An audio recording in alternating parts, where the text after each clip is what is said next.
Hello. So if you're rejoining me now, Adrian and I just said let's wait for the cooler to quit running because it's so loud, and just go right into 5.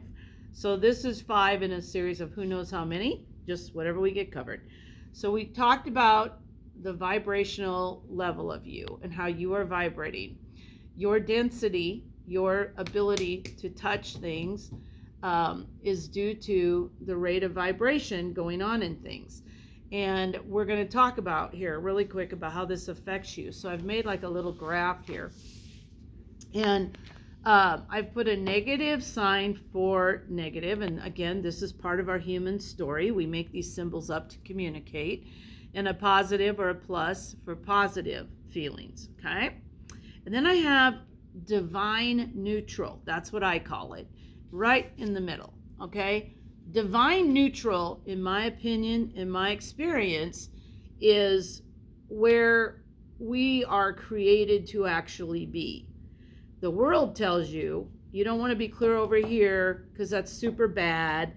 You want to be clear over here where you're super, super happy all the time. I can't imagine anybody who's existing over here and is truly happy unless they're like on drugs, because this isn't sustainable. Any more than this is. You can't say super negative all the time or super positive all the time. But you're told by the world that you should always be striving to be over here. So you have to ask yourself questions when you start to unravel the world's story, which is wrapping you up in it like a cocoon. When you want to start breaking free of that, you have to ask a lot of questions and keep asking and asking and asking. I used to tell my students, if you want the truth, you usually have to ask a minimum of 5 questions. So you have to ask and say, okay, well, what about that? Well, what about that? Well, what about that? Till finally you get to where there's no more questions to ask and you're probably at the truth. So why would the entities of the world want you trying to strive to be in a positive frame of mind or mood or excitement all the time? Because we have what's called an economy, and an economy is a use of your energy. Now you might say, no, an economy is about dollars and cents or wherever you live, whatever is the transaction to acquire things. But that isn't true. Your real economy is your energy. It's the amount of energy and time you have. And don't even get me started on time.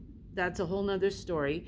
But if you look at your life as a culmination of energy and how you spend that energy, that's your real commodity. That's your real wealth. And so if I keep you distracted over here and telling you, if you buy this product, you'll be happy. If you lose that weight, you'll be happy. If you do these exercises, you'll be happy. If you, because I'm selling you something. Selling. Anyone who's trying to sell you something, like really trying to sell you on something, always has an incentive or a motive for that. So every time you're faced with something that you're not quite sure about what you're being told, you need to ask yourself, who benefits from this? Who benefits and how? So parents, when we're raising our children, excuse me, my leg was hitting the other leg of the table. When you're raising a child, you have to have a certain amount of order within your household. A certain amount of behavior has to be met in order to run a household effectively. If not, then the child runs crazy and we call them spoiled or whatever. But every family has a different idea what spoiled is, right?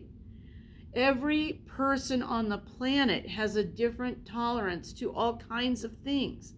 So that comes from things you've been taught, things you've experienced, how you've interpreted.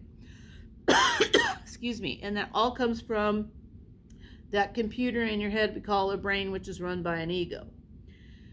Your spirit, which resides within you, around you, you're just so much more vast than you even realize, is constantly, no matter what is going on, no matter who is being terrible to you, that spirit is like the closest thing I can think of is a dog. Because you know how dogs are just like, oh my gosh, you're the greatest, I love you. That's how your spirit is about this, about your packaging, about your experiences. Your spirit is like nothing but love. Just love, love, love, love, love, love, love. You have to be taught to not love other humans. Otherwise, you'd be like a puppy. You'd be like, hi person, hello. Are you my friend? Are you my friend? Watch little kids sometimes.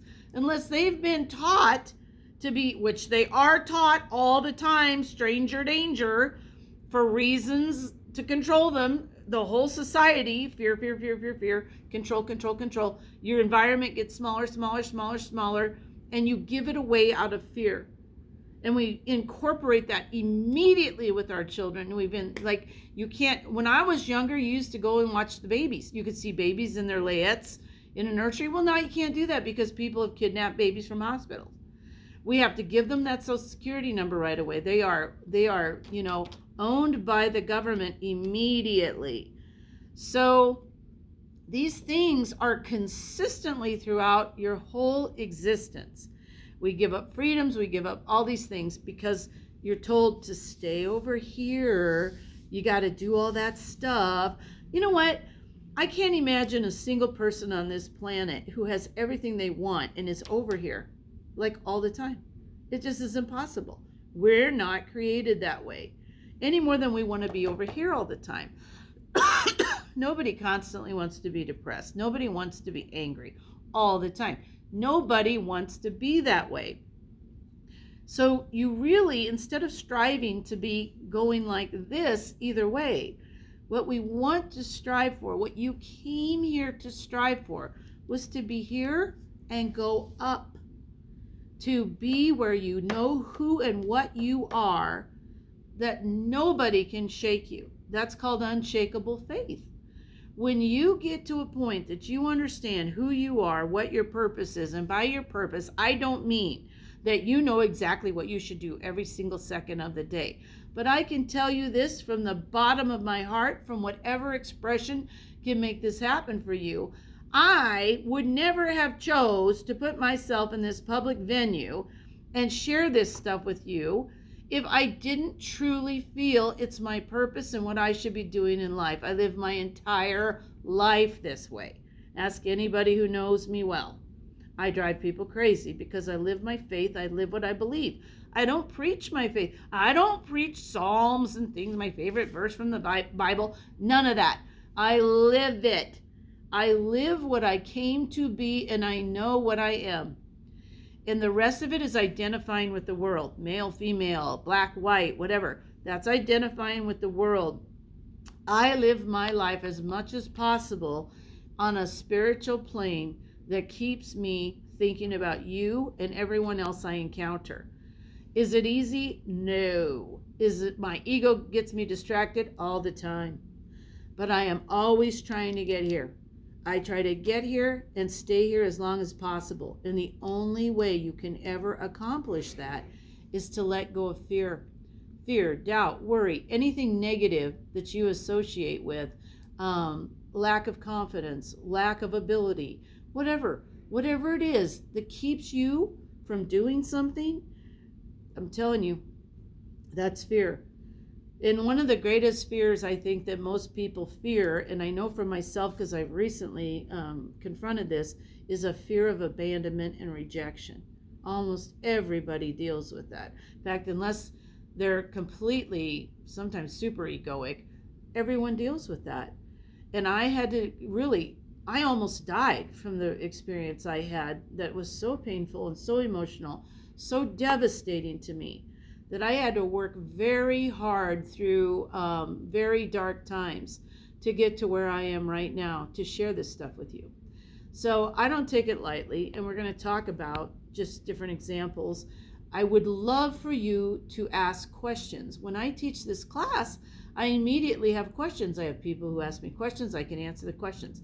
Everybody's different on what they need to know. So if you have questions, please type them up in the comments.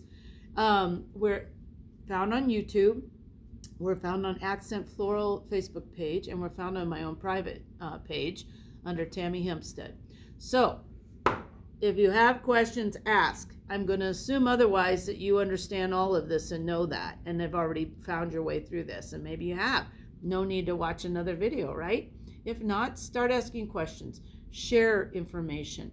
We need to be in this together as we move forward. I think we've got some pretty tough decisions coming up, folks. And I think it's going to be really important that you get to a place of solid faith in yourself and in your Creator, because it's one and the same. You are part of your Creator. You are part of the creation that brought you here. That's so much more powerful than you even think of being. Let's tap into that. Let's get stronger. Let's build our lives together. And let's stay human, okay?